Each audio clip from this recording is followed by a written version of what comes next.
Hello friends, welcome to my channel. Friends, नगरीय विकास एवं आवास विभाग मतलब कि नगरीय निकाय में जो है लगभग 2500 के आसपास पोस्ट आने वाले हैं।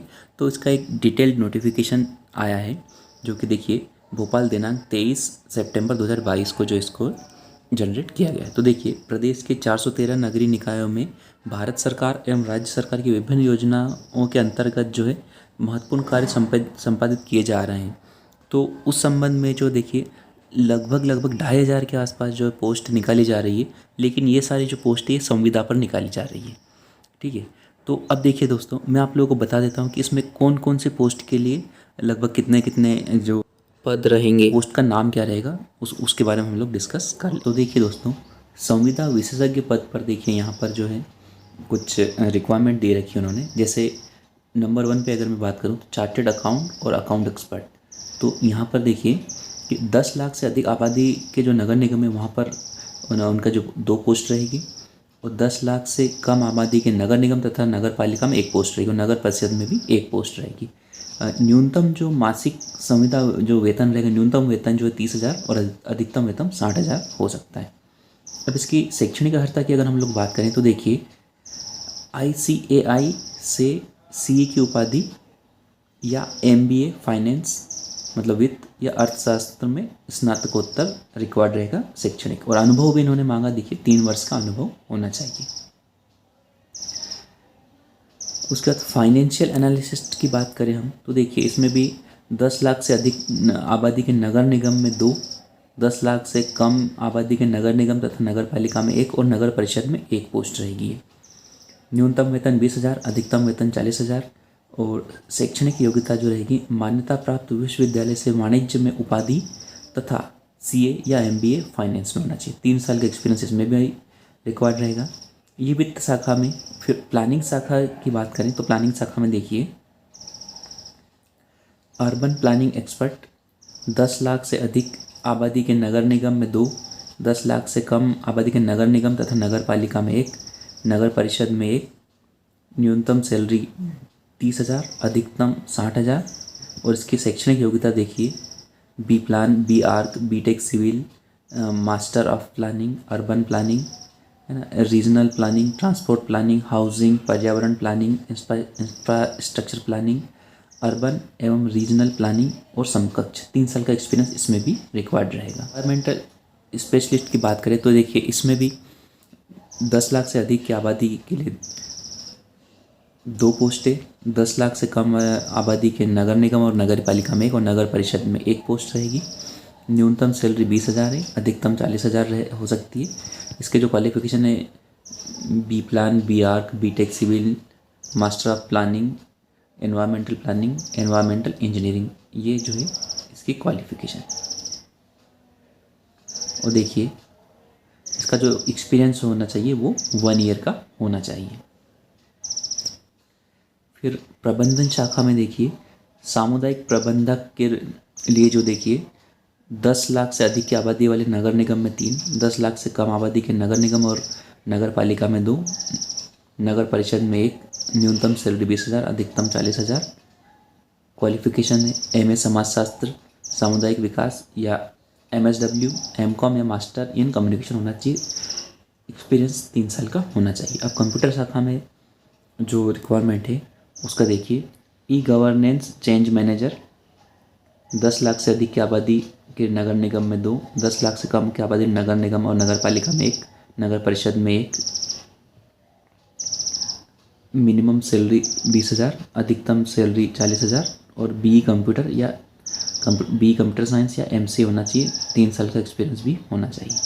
अब सिस्टम प्रोग्रामर में देखिए 10 लाख से अधिक की आबादी के नगर निगम में देखिए 3 पोस्ट है, 10 लाख से कम आबादी के नगर निगम या नगर पालिका में 2 पोस्ट है, नगर परिषद में 1 पोस्ट है। अधिकतम न्यूनतम सैलरी जो है 15,000 है, अधिकतम 25,000 है। इसके लिए क्वालिफिकेशन BCA या BE कंप्यूटर साइंस होना चाहिए। 2 साल का एक्सपीरियंस भी होना चाहिए। अब कंप्यूटर ऑपरेटर की अगर हम लोग बात करें तो देखिए 10 लाख से अधिक की आबादी के नगर निगम में देखिए 30 पोस्ट होगी, 10 लाख से कम जो आबादी है वहाँ पे या नगर निगम या नगर पालिका में 15 पोस्ट, नगर परिषद में 8 पोस्ट होगी।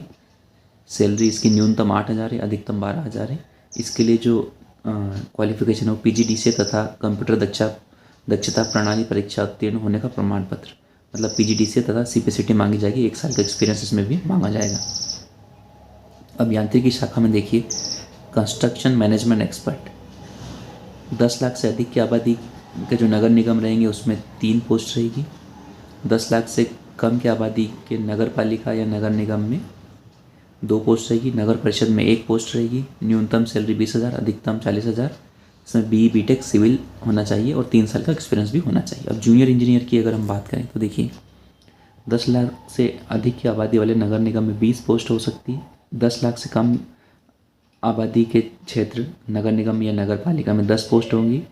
नगर परिषद में 5 पोस्ट होगी। अधिकतम न्यूनतम सैलरी 10,000 है, अधिकतम 20,000 होगी। और संबंधित क्षेत्र में इंजीनियरिंग में डिप्लोमा मांगा जाएगा और इसमें जो है 2 साल का एक्सपीरियंस भी इसमें मांगा जाएगा। अब संबंधित क्षेत्र में इंजीनियरिंग में डिप्लोमा मतलब हो सकता है मैकेनिकल हो जाए, इलेक्ट्रिकल हो जाए, सिविल हो जाए, है ना। अब शिक्षा के क्षेत्र में देखिए, लाइब्रेरियन की पोस्ट है। तो देखिए, 10 लाख से अधिक की आबादी वाला जो क्षेत्र रहेगा उसमें 5, 10 लाख से कम के नगर निगम या नगर पालिका में 2 पोस्ट होगी। नगर परिषद में 1 पोस्ट होगी। न्यूनतम सैलरी 10,000, अधिकतम 20 और बैचलर इन लाइब्रेरी होना चाहिए। 3 साल का एक्सपीरियंस भी होना चाहिए। और विविध में देखिए, फायर एक्सपर्ट, फिर fire brigade manager, fire consultant, विधि सलाहकार, एनर्जी एक्सपर्ट और हॉर्टिकल्चर एक्सपर्ट। तो इनकी देखिए, ये जो पोस्ट है, जो पहला कॉलम जो है इसमें जो देखिए 10 लाख से अधिक आबादी के नगर निगम है, जिसमें कि फायर एक्सपर्ट की 3, फायर ब्रिगेड मैनेजर की 2, विधि सलाहकार की 2, एनर्जी एक्सपर्ट की 1 और हॉर्टिकल्चर एक्सपर्ट की 3 पोस्ट हो सकती है। और बाकी 10 लाख से कम आबादी वाले नगर निगम या नगर पालिका में 2, 1, 1, 1 या 2 पोस्ट हो सकती है। और नगर परिषद में 1 फायर एक्सपर्ट की 1 होगी, विधि सलाहकार की 1 और हॉर्टिकल्चर एक्सपर्ट की 1 होगी। और सैलरी यहाँ पर देखिए, फायर एक्सपर्ट की मिनिमम 20,000 है, मैक्सिमम 40,000 है। फायर ब्रिगेड मैनेजर या फायर कंसल्टेंट की 15,000 है मिनिमम और 30,000 मैक्सिमम है। विधि सलाहकार की 20,000 मिनिमम है, 40,000 मैक्सिमम है। एनर्जी एक्सपर्ट की 20,000 मिनिमम है, 40,000 मैक्सिमम है। और हॉर्टिकल्चर एक्सपर्ट की 15,000 मिनिमम है, 30,000 मैक्सिमम है। फायर एक्सपर्ट के लिए BE BTech फायर में होना चाहिए, 3 साल का एक्सपीरियंस होना चाहिए। फायर ब्रिगेड मैनेजर या फायर कंसल्टेंट में डिप्लोमा इन फायर टेक्नोलॉजी होना चाहिए, 2 साल का एक्सपीरियंस होना चाहिए। विधि सलाहकार में LLB होना चाहिए, 3 साल का एक्सपीरियंस के साथ। और एनर्जी एक्सपर्ट में देखिए, BE इलेक्ट्रिकल या इलेक्ट्रिकल इलेक्ट्रॉनिक्स में होना चाहिए, 3 साल का एक्सपीरियंस भी होना चाहिए। और हॉर्टिकल्चर एक्सपर्ट में BSc एग्रीकल्चर होना चाहिए या उद्यानिकी में उपाधि होना चाहिए, 3 साल का एक्सपीरियंस इसमें भी होना चाहिए। अब अनुसूची 2 में देखिए, यहाँ पर देखिए, यहाँ पर जो पद नाम है देखिए, केमिस्ट है ना। केमिस्ट में इसकी न्यूनतम सैलरी 10,000 है, मैक्सिमम 15,000 होगी। मान्यता प्राप्त विश्वविद्यालय से BSc केमिस्ट्री होना चाहिए और 1 साल का अनुभव होना चाहिए। इलेक्ट्रिशियन मिनिमम सैलरी 10,000 है, मैक्सिमम 12,000 है और ITI होना चाहिए इलेक्ट्रिशियन ट्रेड में, 1 साल का एक्सपीरियंस इसको भी होना चाहिए। फिर वाहन चालक की अगर हम लोग बात करें तो देखिए, 10,000 मिनिमम सैलरी, मैक्सिमम 12,000 है और 10वीं कक्षा उत्तीर्ण तथा हेवी या लाइट मोटर व्हीकल चलाने का लाइसेंस होना चाहिए और 1 साल का एक्सपीरियंस भी साथ में होना चाहिए। ऑफिस असिस्टेंट की बात करें तो देखिए, 10,000 मिनिमम सैलरी, 12,000 मैक्सिमम है। 12वीं कक्षा उत्तीर्ण तथा कंप्यूटर प्रचालन के संबंध में कंप्यूटर दक्षता प्रणाली परीक्षा उत्तीर्ण होने का प्रमाण पत्र होना चाहिए, 1 साल का एक्सपीरियंस भी होना चाहिए। वाल्व मैन की बात करें तो 10,000 मिनिमम सैलरी, मैक्सिमम 12,000 है और संबंधित ट्रेड में ITI होना चाहिए और साथ ही 1 वर्ष का एक्सपीरियंस भी होना चाहिए। फिर प्लम्बर, फिटर, वेल्डर, सुरक्षा गार्ड, लाइनमैन, श्रमिक, हेल्पर, गोताखोर तथा अन्य श्रमिक स्तर के पद और स्वच्छता सहायक की बात करें तो इनकी देखिए, इनकी मिनिमम सैलरी जो है 8,000 है और मैक्सिमम सैलरी 12,000 रहेगी। तो अब देखिए, प्लम्बर और फिटर के लिए जो है संबंधित ट्रेड में ITI होना चाहिए, वेल्डर के लिए वेल्डर में ITI होना चाहिए, सुरक्षा गार्ड के लिए भारतीय सेना या अर्धसैनिक बल से सेवानिवृत्त सैनिक होना चाहिए और लाइनमैन में संबंधित ट्रेड में ITI होना चाहिए।